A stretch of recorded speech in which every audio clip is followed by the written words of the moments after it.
Ce général romain a changé le cours de l'histoire. À la fin du Ie siècle avant JC, Rome est à son apogée. Les guerres de conquête façonnent un empire immense. Au milieu de tout cela, un homme se distingue, Jules César. Ce n'est pas juste un militaire, c'est un stratège brillant.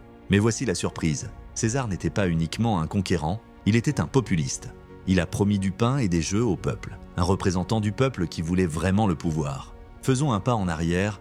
César a commencé humblement, un aristocrate sans trop de pouvoir au départ. Mais avec son charisme et ses talents militaires, il devient le commandant des armées romaines. En moins de 10 ans, il conquiert la Gaule. Un exploit monumental qui lui apporte gloire et richesse. Pourtant, là où beaucoup le voient comme un héros, d'autres le considèrent comme un tyran. En proclamant sa dictature, il défie la République. Une manœuvre qui fait osciller les fondations même de Rome. Profitons de cette tension. En 44 avant JC, le choc, César se fait assassiner par ses propres amis au Sénat. Les Ides de mars, un instant tragique qui marque la fin d'une époque. Les conséquences sont énormes. Rome entre dans une période de chaos, mais le nom de César demeure éternel. Voici un fait marquant. Il a laissé son empreinte au-delà de sa mort, même dans notre langage. César est devenu synonyme de pouvoir. Une dernière révélation, il a été divinisé après sa mort. En tant que dieu, il a dominé l'imaginaire collectif. Son héritage continue d'influencer la politique aujourd'hui.